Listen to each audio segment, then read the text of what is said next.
12 তারিখ গণভোটের একটি আয়োজন করেছে। আমরা এই গণভোটটার দিকে আমরা সবাই লক্ষ্য করব যে যদি আমরা না ভোট জয়যুক্ত হয় তাহলে সংবিধানে বিসমিল্লাহ এবং আল্লাহর নাম জয়যুক্ত হবে। যদি হা ভোট জয়যুক্ত হয় তাহলে সংবিধানে এই বিসমিল্লাহ এবং আল্লাহর নামে শুরু করলাম এটা পরাজিত হবে। তাহলে যারা আমাদের ফতুল্লাহ 4 আসনের ভোটার তারা সবাই লক্ষ্য করে শুনবেন যে আমরা সবাই না ভোটে ভোট দিব। যদি আপনি হা ভোট দেন আপনি 71-কে অস্বীকার করলেন, ঠিক আপনি বাংলাদেশের সার্বভৌমত্বকে অস্বীকার করলেন, ইসলামিক মূল্যবোধকে অস্বীকার করলেন। তাই আমাদের ইমানি দায়িত্ব হচ্ছে আমরা না ভোট দেব। গণভোটে যদি আপনি হ্যাঁ দেন তাহলে থাকবে না সংবিধানে বিসমিল্লাহ। গণভোটে যদি আপনি হ্যাঁ দেন তাহলে থাকবে না পরম করুণাময় আল্লাহ তাআলার প্রতি বিশ্বাস, এই সেন্টেন্সটা। গণভোটে যদি আপনি হ্যাঁ দেন তাহলে চালু হবে পিআর সিস্টেম।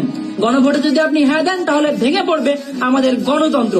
গণভোটে যদি আপনি হ্যাঁ দেন তাহলে দেশ হবে অস্থিতিশীল। তাই কে কি বললো ভাই আমার দেখার সময় নাই, আমি দেবো গণভোটে না ভোট, বাকিটা আপনার ইচ্ছা। যে ধানের শীষে যেমন সিলটা দিবেন 12 তারিখে, একই সাথে আপনাকে যে দ্বিতীয় ব্যালট পেপারটি দিবে হ্যাঁ এবং না, সেখানে না ভোট, বাকিটা আপনার ইচ্ছা। যে ধানের শীষে যেমন সিলটা দিবেন 12 তারিখে, একই সাথে আপনাকে যে দ্বিতীয় ব্যালট পেপারটি দিবে হ্যাঁ এবং না, সেখানে হায়ের পক্ষে দয়া করে আপনারা রায় দিবেন। গণভোটে আমরা নিজেরাই একই দিনে গণভোট এবং আপনার জাতীয় সংসদ নির্বাচন চেয়েছিলাম, সেভাবেই হয়েছে।